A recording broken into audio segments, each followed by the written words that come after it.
शिव से बोला कांधे पे लेके झोला, एक भूत शिव से बोला कांधे पे लेके झोला, बाबा भांग खाओगे या दम लगाओगे, बाबा भांग खाओगे या दम लगाओगे।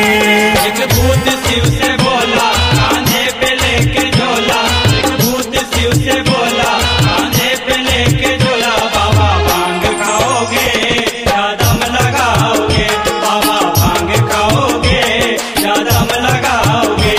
एक भूत शिव से बोला कांधे पे लेके झोला, एक भूत शिव से बोला कांधे पे लेके झोला, बाबा भांग खाओगे या दम लगाओगे, बाबा भांग खाओगे या दम लगाओगे। एक भूत शिव से बोला कांधे पे लेके झोला, एक भूत शिव से बोला कांधे पे लेके झोला, बाबा भांग खाओगे या दम लगाओगे, बाबा भांग खाओगे या दम लगाओगे।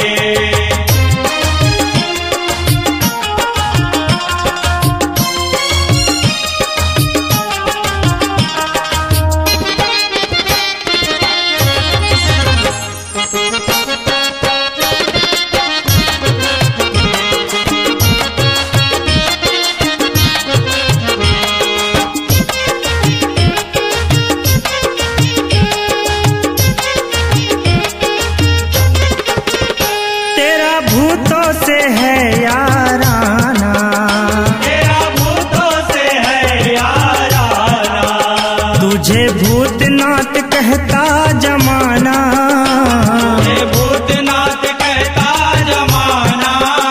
तेरा भूतों से है याराना, तुझे भूतनाथ कहता जमाना, तू भोले मस्त मौला तेरा भांग मस्त मौला, तू भोले मस्त मौला तेरा भांग मस्त मौला, बाबा भांग खाओगे या दम लगाओगे, बाबा भांग खाओगे या दम लगाओगे। एक भूत शिव से बोला कांधे पे लेके झोला, एक भूत शिव से बोला कांधे पे लेके झोला, बाबा भांग खाओगे या दम लगाओगे, बाबा भांग खाओगे या दम लगाओगे।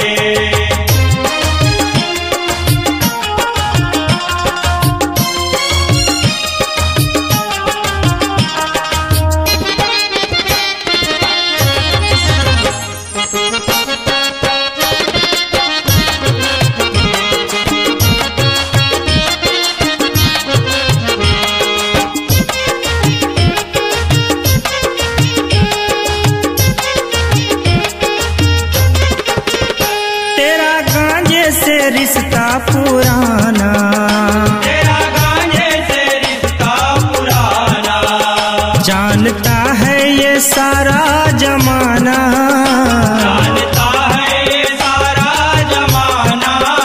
तेरा गांजे से रिश्ता पुराना, जानता है ये सारा जमाना, चीलम भर के भोला खाने को भंग का गोला, चीलम भर के भोला खाने को भंग का गोला, बाबा भांग खाओगे या दम लगाओगे, बाबा भांग खाओगे या दम लगाओगे।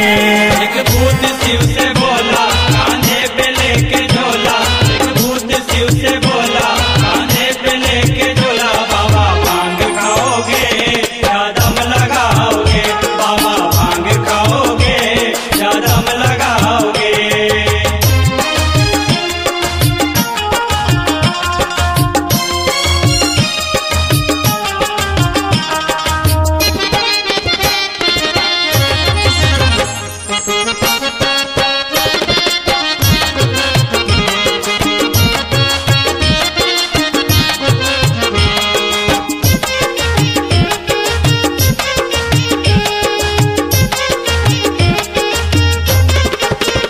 इस भांग की अजब कहानी, इस भांग की अजब कहानी, जो भी खाए बोले मीठा वाणी, जो भी खाए बोले मीठा वाणी। इस भांग की अजब कहानी, जो भी खाए बोले मीठवाणी, राजेश का मनवा डोला खाने को भंग का गोला, राजेश का मनवा डोला खाने को भंग का गोला। बाबा भांग खाओगे या दम लगाओगे, बाबा भांग खाओगे या दम लगाओगे। एक भूत शिव से बोला कांधे पे लेके झोला, एक भूत शिव से बोला कांधे पे लेके झोला। बाबा भांग खाओगे या दम लगाओगे, बाबा भांग खाओगे या दम लगाओगे। एक भूत शिव से बोला कांधे पे लेके झोला, एक भूत शिव से बोला कांधे पे लेके झोला। बाबा भांग खाओगे या दम लगाओगे, बाबा भांग खाओगे या दम लगाओगे। एक भूत शिव से बोला कांधे पे लेके झोला, एक भूत शिव से बोला कांधे पे लेके झोला। बाबा भांग खाओगे या दम लगाओगे, बाबा भांग खाओगे या दम लगाओगे। एक भूत शिव से बोला कांधे पे लेके झोला, एक भूत शिव से बोला कांधे पे लेके झोला। बाबा भांग खाओगे या दम लगाओगे,